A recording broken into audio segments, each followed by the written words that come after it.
Hey everybody, it's Jason Blaha here, and you guys know what time it is. Time to talk about current events in the online fitness community. And today I thought I would kind of review a video that OmarIsuf did that came through my feed, where he said that if you want to get strong, fail. So let me put on my plus 5 hat of speechcraft and let's talk about this. Now, he made some good points in the video that I'm going to agree with, and of course there's going to be some criticism and things that I think he flat got wrong, and some of the example he's not taken himself, but let's come over to the point.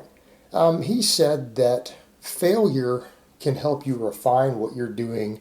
Setbacks can help you learn to refocus, get stronger, put more dedication to your efforts. And actually, I agree with that to a large extent because I've dealt with some of that. And a lot of people have said with me lately that I seem to be in my zone. I'm in my flow state, my training, because I film all of my training sessions. That it's really on point right now. And I've had a lot of people kind of chime in and say that I'm in my zone and everything is just trucking along really, really well. I'm recompositioning, getting stronger, even in my 40s. So the point here is that mine followed some minor setbacks also.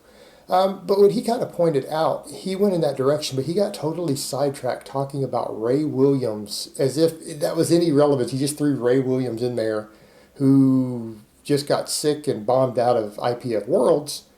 And I mean, that's well and good. That's news and everything, but we haven't seen Ray come back from that. In other words, you just saw Ray Williams get sick and bomb out of Worlds.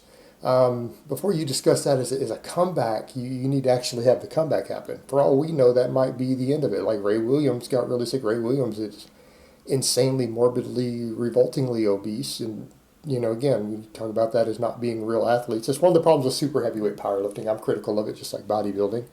And I'm not saying the dude is not insanely strong, but from a health perspective, there's some questionable stuff there. Now, you don't know after he got sick and then bombed out that he is going to be okay. We got to wait and see. But the point is, if he makes a comeback, then hey, he makes a comeback. And I'm not saying the guy's not focused or dedicated, because he clearly is, but it just seemed like a weird point to make. But his other stuff was good. Omar kind of came in and said, hey, I suffered an injury and now I'm the more focused I've ever been on my training, right? When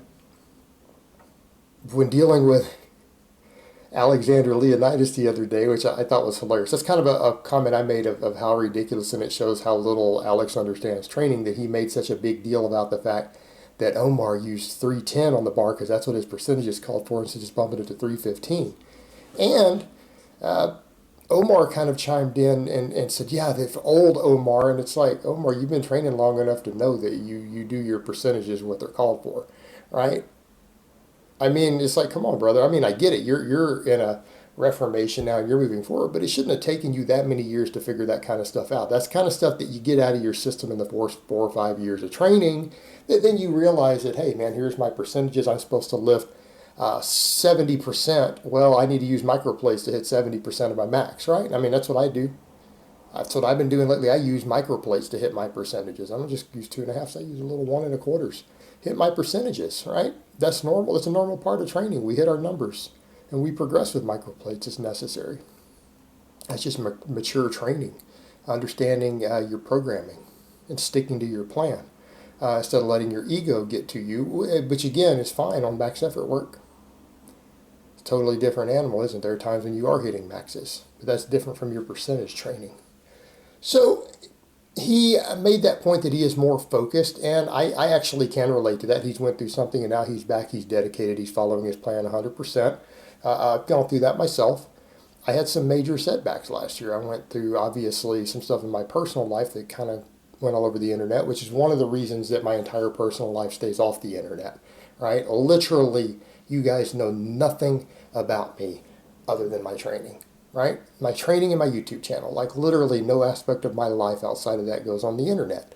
It's like I don't exist outside of that. And I want to keep it that way for obvious reasons.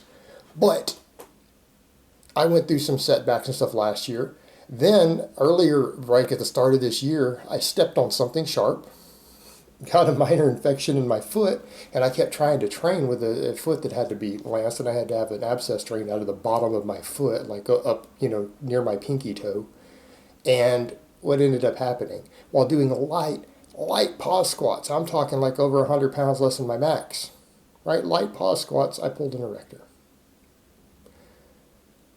only training 3 days a week at that. Pulled an erector. Came back, rehabbed that myself. So again, I've been through kind of an injury thing, and now I'm back on point. I'm addressing all that stuff, addressing possible weaknesses, extra lower back work, extra ab work, addressing every single possible weak point. I've gone to the other extreme of making sure that I stay injury free by addressing every single weak point, prehab work, everything, so that we don't have muscle balance issues, paying very close attention to my fatigue management, dialing everything in. So I'm kind of in that same mindset that Omar is, so I get that and I understand where he's coming from. He's got a point there, and it is something I've gone through, and maybe Omar's going to stick this out. Maybe Omar's going to move forward and get really strong now because he's focused in that same goals I have. I can appreciate that after a setback. I can absolutely appreciate that because, again, I'm in the same mindset, so I get where he's coming from. Now, the other thing that I think that needs to be addressed is, of course, that he also did say that, look, you guys have to look at it that way. You have to use your setbacks to reassess and refocus at times. You can't just give up because you're not reaching your goal in the manner that you think you should or the time frame that you think you should. And that's something that comes with experience. And I think that's one of the things that's very difficult for all of us. That includes guys like Omar, guys like me, who do have an audience of people who have unrealistic expectations of how fast they think something should happen. They'll say, you should just cut really fast. It doesn't matter. You'll get better outreach and then you can regain strength later. That's not good advice, because if people do these extreme things, it does set you back. You're not looking at the big picture. You're not looking at the long term when you do those things. That you have to understand what are reasonable paces and when you're focused. You have to understand that even when you are dialed in perfectly, what you can and can't get away with, what your limits are. And for a lot of people who are newer to the game, that can be very, very difficult because, and you can tell by people's comments when they give advice to their favorite YouTube people or people they don't like.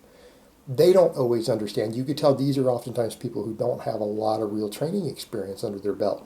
And for you guys, that's important to think about who are still learning this stuff. Like, people have these ideas because when they first get in the gym, that first 6 months, those new gains happen fast. It's nothing to put 100 pounds on your squat. It's nothing to put 100 pounds on your deadlift in your first 6 months in the gym. In fact, I would say if that's the best you do, that's actually, you might have been slacking. You might not have been on the best program. Okay? Your programming probably needed some work. You probably partied way too much if that's all you did. Because that's actually below average on a good program for someone who's eating and sleeping. So those gains come super fast. That first 10 pounds of muscle comes super fast. That first 15 pounds of muscle comes pretty damn fast to the point to where you go, wait a minute, can I ever even replicate this? Like, people will look at in less than a year, way less than a year, they'll put on that 15 pounds of muscle. And then it's like, then they don't realize they've kind of gone through that sweet spot. That the next 15 pounds of muscle after that first 15 pounds isn't going to take them a year. It's going to take them 5 years. It's going to take them 10 years, right? They're going to reach a point to where to replicate, again, what you did in your first 9 months in the gym might literally take the next 10 years of your life to replicate it over again. And so that is important that people get in that right mindset and they start looking at the bigger picture beyond that and realizing that this stuff is not going to happen at the speed that you think it does. It's not going to happen at the rate that you want it to. And you're going to have to be able to step back and set your ego aside and honestly assess that stuff, while at the same time, while being realistic about those goals and understanding the long term, also staying driven, staying focused, putting your efforts into it so that you can reach those goals, which means, the balancing act between realistic expectations and getting every bit that you can, because you can also go too far the other direction, can't you? You can also make your expectations so realistic that you lose your drive, that you lose your motivation, that you lose your focus. And that's not good. That's not productive. That's not what we want. So there is that balancing act to be had, and that's kind of what I would describe as part of reaching a flow state in your training, is finding that balance. And that's hard to do. Of what are my realistic expectations? Am I going to get upset if things aren't going at the speed that I want them to? Right? Balancing that with, can I stay focused and driven so that I do get peak results, so that I do get the best results possible, so that I do so injury-free or the lowest rate of injury, and that I balance it all out. And that is a big part of it, is reaching that balance between the two. And I think oftentimes for more advanced lifters, a lot of times you need a setback or an injury to put you into that mindset, right? So then you can move forward and go with all that you can and put your full focus and effort into it, but do so in a way that's realistic, do so in a way that's going to prevent injuries, do so in a way that prepares for the different problems ahead of time, so that you are being preemptive in your solutions, so that you're proactive rather than reactive. And that's the best way to think about it. All right, guys, but that's really all I have to say on that today. I hope it's been informative, and I will talk to you guys next time.